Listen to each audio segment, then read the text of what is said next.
If you are a real estate broker in North Carolina, there are some changes to rules that could impact your license, education, and even how you exit the business starting in 2026. Some of these rules have already taken effect, and others will take effect July 1. Hi, I'm Kelly Allen, Education Director and owner of Columbia Control School of Real Estate, and today we're going to walk through a few of these changes so that you can stay compliant and avoid any unwanted surprises. Let's start out talking about money. Money. It seems like today fuel prices are going up, grocery store prices are going up, and now guess what? Yes, your licensing fees are going up. Not by much, not by just a smidge, but you want to be aware so that you can plan accordingly. The renewal fee is increasing from $45 to $50, so just a $5 increase. And remember, you must renew your real estate license sometime between May 15th and June 30th in order to avoid an expired license. The next rule update to be aware of is when you go to renew your license, you must provide an email address that is up to date and is monitored by you. This is to help the Real Estate Commission communicate with you effectively and in a timely manner. So be sure that you change or update your email address to one that you look at regularly. Any communications from the Real Estate Commission moving forward will be via email as opposed to the mail. They're switching over to an email system instead of snail mail, which makes sense if you think about it.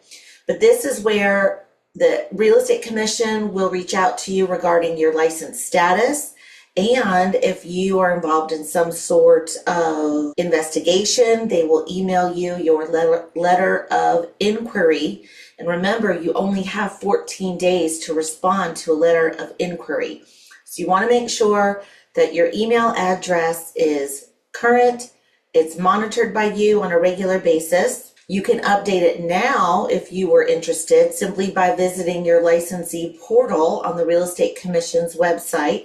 You log in using your license number and then the last 4 digits of your social security number, and you can go in and update your email address and any other contact information at that point as well.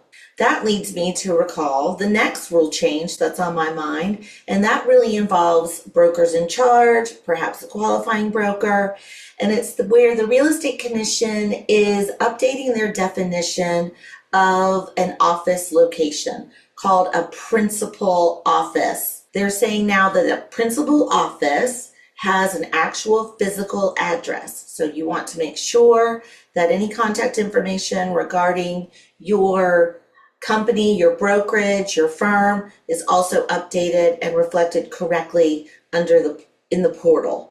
So principal office is now your physical address of the brokerage. There have been a few updates regarding the limited non-resident commercial broker license. And as you recall from your pre-licensing days, this license subcategory is designed for commercial brokers only who are looking for property on behalf of a principal and they're from out of state.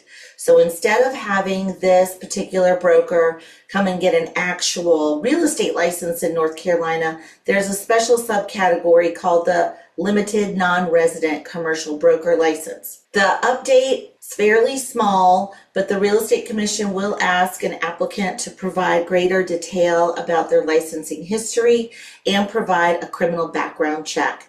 And of course, the fee for that application has gone up by a mere $5. It is now $105. So keep that in mind for all of our out-of-state commercial brokers. This next North Carolina Real Estate Commission rule update is really interesting and pertains to those of us who are looking to retire.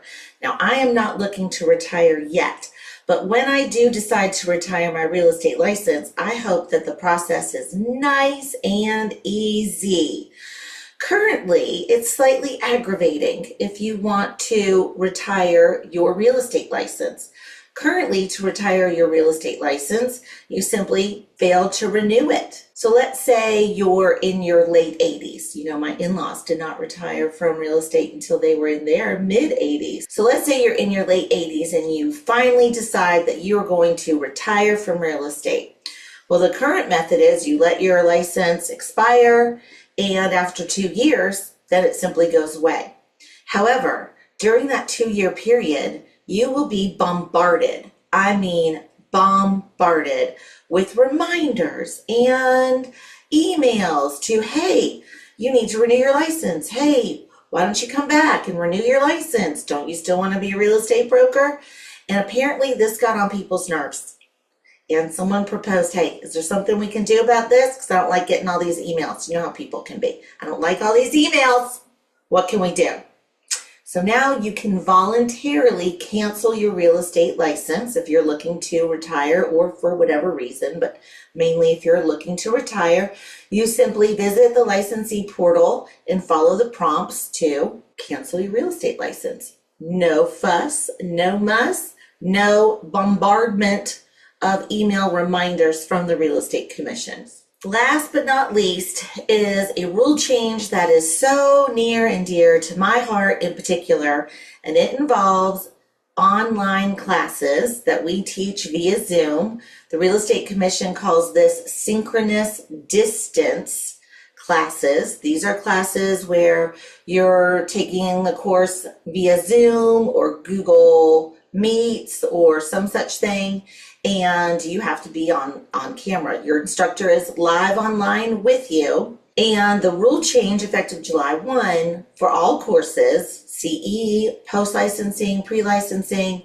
is that you must be visible on camera. So you can't just turn your camera on and walk away. You also cannot be backlit so that your face is a total shadow. Now, this policy has been part of our school rules for a long time, a very long time, because it's nearly impossible to take attendance if someone's not visibly on camera. Now, when we say visibly on camera, let's look at what that really looks like, okay? So I'm visibly on camera currently. You can see me. You can see my eyeballs. You can see my background. I'm right here with you. Some people try to get away with this. That's a no-go. No one wants to look at somebody's forehead for an entire class. Look at my big old Charday forehead. No one wants to stare at that for 4 hours or longer, depending on the course. So you gotta have your peepers on there. But that's not even enough. Look at that. Can you imagine? No. Some people try to get away with this. They'll turn to the side. That also does not count. This does not count. If you're way over here, let me get way over here. Way over here doesn't count. Visibly on camera, it's right here. You're looking at me, I'm looking at you. Now, the Real Estate Commission is putting the onus on education providers to enforce this rule change that is effective July 1. Y'all know I hate to be that person. I hate to be super strict like that, but they will come for me. If someone is not visibly on camera, perhaps I'm being audited or some such thing, they somehow find out, I could lose my education provider status. It's really serious on my side of things. So be warned when you come to class. I hate to be that person. I hate to be all school marmish, shall we say, but you've got to be visibly on camera or you will not get credit for that class. In a nutshell, all of these changes are really pointing in one direction. The Real Estate Commission wants to see more accountability, more professionalism, a higher degree of engagement. That's what they're going for. And you can't blame them. If you would like to stay up to date regarding more rule changes, let me know in the comments below. If there are other topics that you would like me to cover in these YouTube videos from the director's desk, drop those comments in the link below. I do watch to see what ideas you have because frankly, I run out of ideas sometimes, so I need you. So share some with me and I'll be sure to make a video by request for you. Otherwise, please hit like and subscribe and visit our website from the director's desk if you prefer to read about these changes instead of watching them. I have updated blogs every week, so I encourage you to check out the website www.cumbieandtroll.com for the latest changes, latest news.